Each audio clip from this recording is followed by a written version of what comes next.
말씀입니다. 오늘 우리가 읽을 세 번째 말씀은 에베소서 2장 8절에서 10절입니다. 신약성경 311페이지입니다. 신약성경 311페이지 에베소서 2장 8절에서 10절입니다.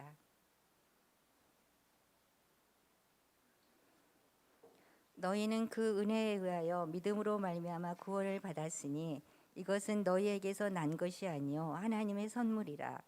행위에서 난 것이 아니니 이는 누구든지 자랑하지 못하게 함이라. 우리는 그가 만드신 바라 그리스도 예수 안에서 선한 일을 위하여 지으심을 받은 자니 이 일은 하나님이 전에 예비하사 우리로 그 가운데 행하게 하려 하심이니라. 아멘. 이는 거룩하신 하나님의 말씀입니다.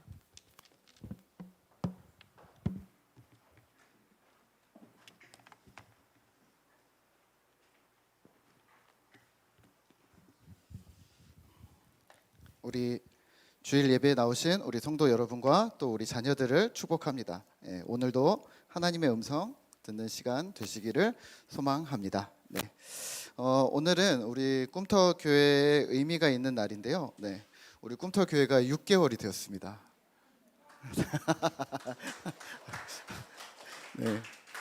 저만 의미가 있나요?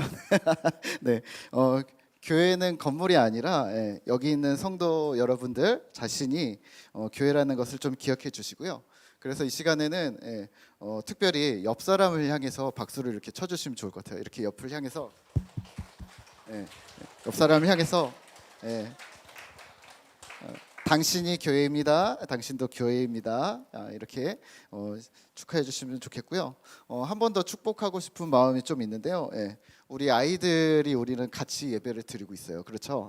그래서 우리 아이들을 한번 좀 같이 축복하고 싶은데 아이들 한번 같이 앞으로 다 나와 볼래요? 강대성으로? 다 한번 나와 보세요. 자, 이쪽으로 다 나와 보세요. 다 올라오세요.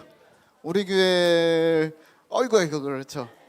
왜냐면 제가 이번에 키즈 액티브 하면서 한 건데 아이들이 빨리 올라오세요.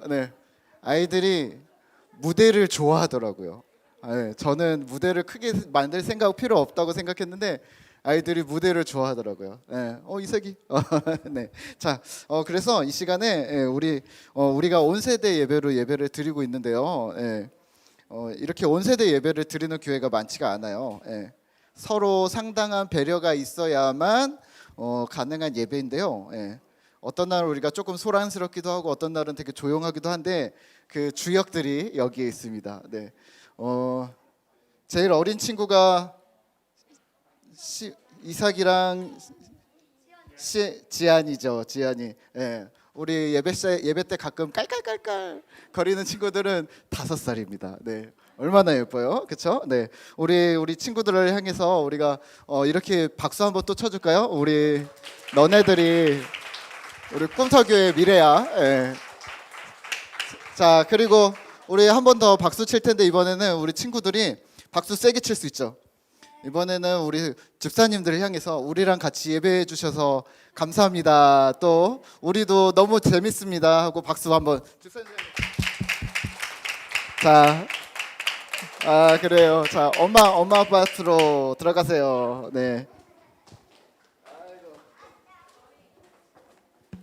너무 좋아요. 아이들이랑 같이 예배할 수 있는 것, 그리고 또 우리가 지금이니까 6개월이긴 하지만 지금이니까 좀 축하할 수 있지 않을까요? 1년 6개월 때나 뭐 이런 때는 안 하지 않을까요? 그러니까 지금 벌써 6개월이 지났구나 이런 생각들을 하면서 우리가 좀 기쁘게 좀 되는 것 같아요. 저는 개인적으로 이제 꿈터 공동체를 우리 성도 여러분과 함께 하면서 개인적으로는 한 2달 정도 약간 헤맸습니다. 1월과 2월을 조금 많이 힘들었는데요. 이런 생각이 드는 거죠. 주일 예배가 끝날 때면 다음 주에도 오실까? 우리가 한 10명, 아이 10명, 어른 10명 이런 식으로 시작을 했었는데 다음 주에도 오실까? 그리고 다음 주가 되면 당일 아침에 여기에 뭐가 있어서 또 오시는 거지? 혹시 날 보고 오나? 막 이런 생각을 약간 왕자병이 있었나 봐요. 저 때문에 오시는 거라고 조금 생각했습니다. 인간적인 생각이었던 거죠. 근데 정신을 차리고 보니까 3월 달부터 드니까 이런 생각이 들더라고요. 하나님이 하시는 일이었구나. 그리고 하나님이 하시는 일에 나도 참여하고 있었구나. 예. 성도 여러분과 목사인 제가 똑같은 위치였던 거죠. 하나님이 저를 이 자리로 초대해 주셨던 거예요. 이런 생각이 매주일마다 이렇게 들더라고요. 문혁, 너 다음 주에 어디 가서 예배 드릴 거야? 하나님, 저는 여기요. 예. 하나님이 또 물으시겠죠? 왜 거기서 예배하려고 그래? 저는 그냥 하나님 여기가 좋아요. 아이들이랑 예배 드리고 또 이런 믿을 수 있는 공동체랑 함께 하는 게 그냥 좋은 것 같아요. 그래서 저는 그냥 여기서 예배 드릴래요. 혹시 사람이 안 와도 예배 드릴까요? 예, 그냥 여기서 있고 싶어요 라는 고백을 하게 되는데 이런 것 같아요. 신뢰할 수 있는 공동체와 예배하는 것, 그리고 자녀들과 함께 예배하는 것이 행복이고 축복임을 꿈터 공동체를 통해서 경험을 하고 있습니다. 혹시 여러분들도 그러신가요? 아멘. 네, 아멘. 할렐루야입니다. 네. 자, 오늘은 우리가 말씀을 좀 볼 텐데요. 오늘 나눌 말씀의 제목은 부인해야 할 것과 사랑해야 할 것입니다. 따라해 볼까요? 부인해야 할 것과 사랑할 것. 네, 사랑해야 할 것. 오늘 우리가 읽은 에베소서는 사도 바울이 감옥에서 쓴 편지입니다. 그리고 이 에베소서는 회람서신이라고 해서 돌려서 보는 편지였습니다. 에베소 교회뿐만 아니라 소아시아 지역의 교회들이 함께 읽으면서 신앙의 교훈과 지침을 주는 편지가 바로 이 에베소서였습니다. 그래서 앞부분 1장에서 3장은 하나님의 구속 사역에 대한 교리 부분이 주를 이루고요. 4장에서 6장 부분은 부르심에 합당한 신자의 삶에 대해서 명령하고 있습니다. 오늘 우리가 살펴보는 에베소서 2장은 매우 중요한 부분인데요. 신자가 믿음으로 살아야 하는데 왜 그렇게 살아야 하는지 논증 혹은 증명하고 있는 부분입니다. 이런 거죠. 요약하면 이렇습니다. 너 구원을 어떻게 얻었는지 알아? 하나님의 선물이야. 주님의 교회가 어떻게 시작됐는지 알아? 십자가로 너희가 공동체가 된 거야. 이런 이야기를 하고 있습니다. 조금 한번 살펴볼까요? 2장이고요. 2장 1절입니다. 너희는 허물과 죄로 죽었던 자들이라. 우리는 어떤 사람들이냐면 허물과 죄로 죽었던 사람들, 세상을 따랐고 육체의 욕심을 따라 살았고 본질상 진노의 자녀였다라고 합니다. 하지만 은혜를 입습니다. 5절입니다. 허물로 죽은 우리를 그리스도와 함께 살리셨고 은혜로 구원을 받았습니다라고 합니다. 그리고 8절에서는 현대인의 성경에서는 이렇게 얘기합니다. 하나님의 은혜로 여러분은 그리스도를 믿어 구원을 받았습니다. 포인트는 하나님의 은혜로입니다. 그것은 여러분들의 힘으로 된 것이 아니라 하나님의 선물입니다. 아멘. 하나님의 은혜로 여러분들은 예수를 믿어 구원에 이르렀습니다. 그것은 여러분들의 힘이 아니라 하나님의 선물입니다. 인정하십니까? 아멘. 이렇게 질문하실 수 있어요. 목사님, 그래도 믿음은 내가 믿는 거 아닙니까? 예. 내 수고도 조금 들어간 거 아닙니까? 그래도 내가 믿는 거? 이거 되게 중요한 거 아닙니까? 믿으라고 해도 내가 안 믿으면 땡인데. 그런데요, 이렇게 보시면 어떨까요? 어떤 사람이 물에 빠졌습니다. 물에 빠진 사람이 수영을 못해서 점점 가라앉고 있는데 튜브를 던져줬어요.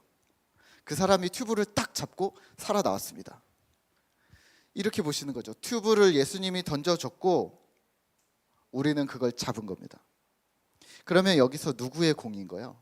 누구의 수고가 많이 들어간 건가요? 튜브를 던져준 사람인가요? 아니면 튜브를 잡은 사람일까요? 그래도 제가 튜브를 잡지 않았으면 튜브를 던진 사람의 그 수고가 의미가 없죠. 이렇게 말씀하실까요? 우리가 놓치고 있는 전제는 위기 상황이라는 것을 자꾸 있습니다. 나는 물에 빠지지 않았어. 나 죽을 상황은 아니야. 나는 전혀 문제 없어. 라고 하는 게 우리의 문제인 거죠. 자신의 영적 상태를 우리가 스스로 점검하지 못하는 경우가 생각보다 많다는 것입니다. 오늘 본문에서는 이 구원으로 신자에게 부여되는 의무와 사명이 있다고 이야기를 합니다. 10절입니다. 우리 함께 읽겠습니다. 우리는 그가 만드신 바라 그리스도 예수 안에서 선한 일을 위하여 지심을 받은 자니 이 일은 하나님이 전에 예비하사 우리로 그 가운데서 행하게 하려 하심이니라. 아멘. 성경은 하나님께서 우리를 만드셨는데 예수 안에 선한 일을 위하여 인간을 만드셨다라고 말합니다. 선한 일을 위해서 지으셨고 그 선한 일 가운데서 행하게 하려고 만드셨다는 겁니다. 그러면 질문 하나 드릴까요? 선한 일은 무엇일까요? 예수 안에 선한 일. 이 선한 일은 하나님 자신과 우리를 위해서 미리 준비하신 일입니다. 하나님이 해오셨던 일이면서 그 일을 우리가 이어받아서 할 수 있는 일이라는 의미인데요. 그렇다면 그 선한 일은 하나님 자신의 성품과 속성을 반영하는 일일 수밖에 없습니다. 다시 말하면 하나님을 영화롭게 해드리는 일, 또 그리고 하나님의 영화로움을 힘입어서 세상을 이롭게 하는 일이라고 쉽게 표현할 수 있습니다. 첫째는 하나님, 둘째는 세상입니다. 둘 다 균형을 맞추셔야 합니다. 하나님의 일이라고 하면, 하나님이라고 하면 우리는 하나님의 영광, 하나님 이렇게 해서 하나님만 생각하는 경향이 있는데요. 세상도 함께 생각하셔야 합니다. 이렇게 보시면 어떨까요? 아이가 어릴 때를 경험하셨죠? 아이가 어릴 때 엄마 옆에 있는 걸 좋아합니다. 그렇죠? 엄마를 보면서 빵긋빵긋 웃고 즐겁고 뭐 뽀뽀하고 노래 부르고 그리고 이야기하고 옹알거리고, 이게 하나님의 영화로움에 참여하는 것과 같습니다. 그런데요, 이 아이가 크면은 조금 달라지는 거예요. 크면 부모님과 함께 있는 것도 즐거운 일이죠. 근데 이 장성한 자녀가 밖으로 나가서 좋은 사람이 되고 또래에서 혹은 사회에서 인정받기를 우리는 소망을 합니다. 이미 어른이신 분들은 이제 많으신데요. 이런 칭찬 들어보셨을 거 아니에요? 저도 어렸을 때 이런 칭찬 많이 들었는데요. 나 참 똘똘하구나. 부모님이 누구니? 저는 똘똘했습니다. 네. 또 혹은 부모님이 가정교육을 되게 잘 시키셨나 봐요. 참 바르세요. 부모님이 없는데 나를 통해서 부모님이 영광 받으시는 거죠. 이런 칭찬 안 들어보셨어요? 네. 자, 하나님을 영화롭게 하면서 동시에 세상을 그리스도로 충만하게 한다는 의미가 바로 이와 같습니다. 이를 우리는 하나님께 영광을 돌린다, 또 하나님의 이름을 드높인다라고 우리는 표현합니다. 같은 의미들입니다. 오늘 이 자리에 있는 우리 성도님들은, 우리는 꿈터 공동체 여러분은 하나님을 영화롭게 하고 있습니까? 또 세상에 이바지하고 있습니까? 어디서 어떻게 하고 계신데요? 우선은 가정에서부터 이 일들이 시작되셔야 합니다.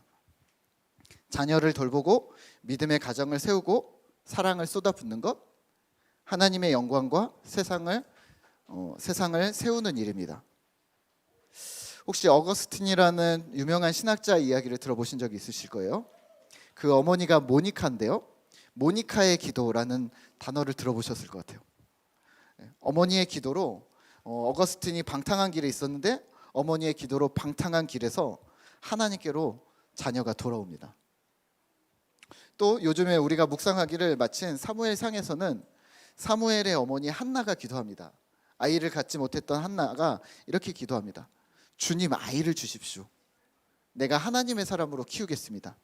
그리고 하나님께서 사무엘을 주셨고 한나는 사무엘을 주님의 종으로 드리고 꾸준히 그를 보필합니다. 그럼 이렇게 질문하시겠죠. 그러면 목사님, 아빠는요?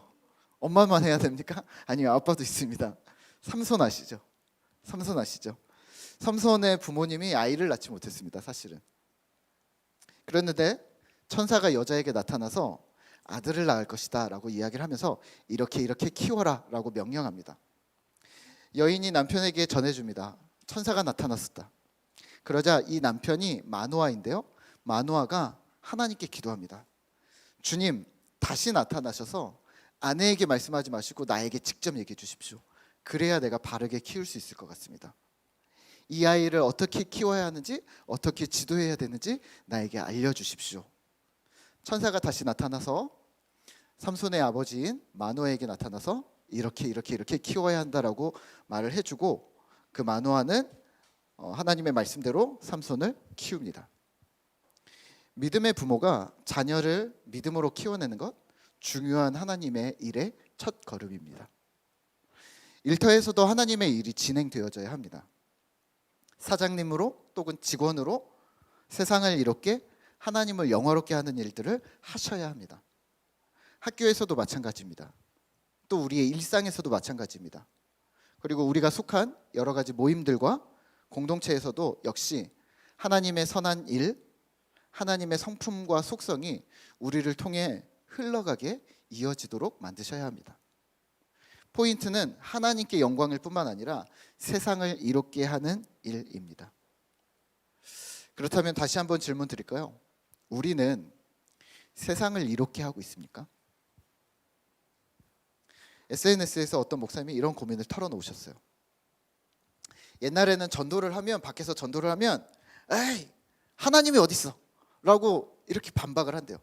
하나님이 어디 있어? 보여줘. 증명해봐. 그러면 이게 신학적인 주제거든요. 보이지 않는 신을 어떻게 증명하실 것인가? 그러면서 이렇게 얘기한다는 거예요. 다른 종교랑 다른 점이 뭐야? 다른 종교도 그 신이 안 보여. 막 얘기하면 그래도 하나님을 믿어야 되는 어떤 논쟁을, 막 신학적 논쟁을 펼쳐야 됐었다라고 합니다. 그런데 요즘에는 전도를 나가면 이런 거죠. 이렇게 말한답니다. 예수님 믿으세요? 이러면 아우 예수요. 근데 우리 회사에 다니는 걔는 교회 다니는데 왜 그래요? 우리 옆집 사람은 교회 다니는데 왜 그래요? 혹은 이제 뭐 교회 다니시는 성도뿐만이 아니죠.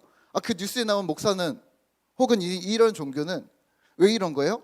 라면서 뉴스에 나오는 악습, 세습, 그루밍, 횡령, 폭력 이러한 이야기들을 정말 많이 쏟아놓는다는 겁니다. 기독교인들보다 더 많이 알 때도 있다는 겁니다.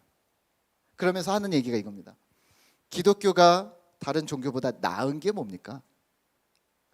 전에는 기독교를 믿어야 하는 이유가 뭡니까? 라고 물었다면, 다른 게 뭐냐고 물었다면, 이제는 나은 게 뭡니까? 믿으라는 거죠.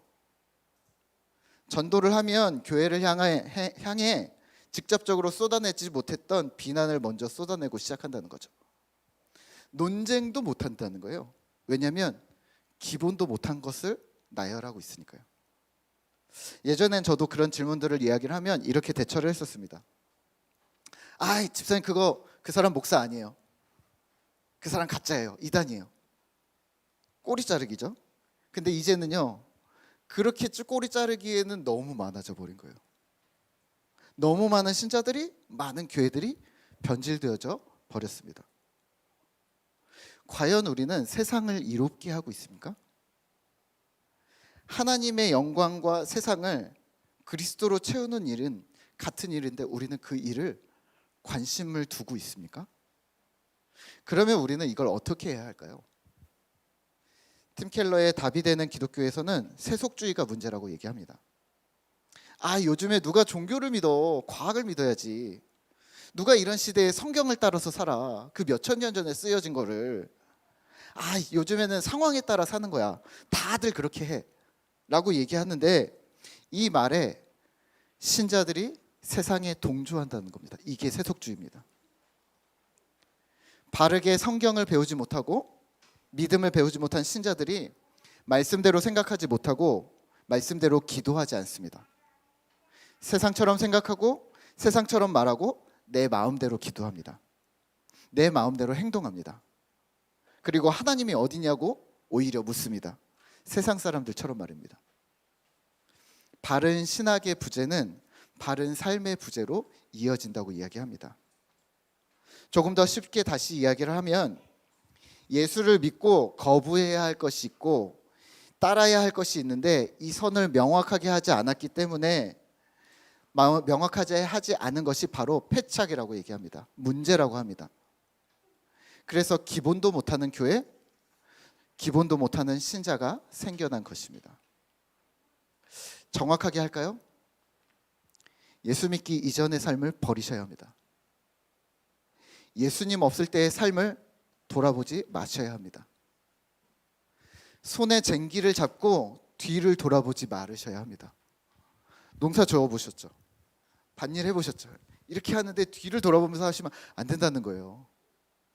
만약 우리가 죄와 허물로 다시 돌아가려고 한다면 나는 지금 여기서 예배하고 있을지라도 그리스도의 십자가와는 관계가 없을 수도 있습니다. 아니, 성경에서는 정확하게 관계가 있었더라도 끊어질 수 있음을 말하고 있습니다. 반대로 예수와 함께 시작한 삶, 신자가 되고 주의 제자가 되기로 살기로 결심하면서 시작된 삶을 사랑하셔야 합니다. 하나님이 사랑하시는 하나님의 정의와 공의, 주님의 사랑과 평화가 그리고 그러한 긍휼이 우리 삶에 끊임없이 일어나기를 기도하셔야 합니다. 주님의 성품, 주님의 마음을 닮은 자가 되려고 계속해서 노력하셔야 한다는 말입니다. 존 스토트의 제자도에서는 이렇게 말합니다.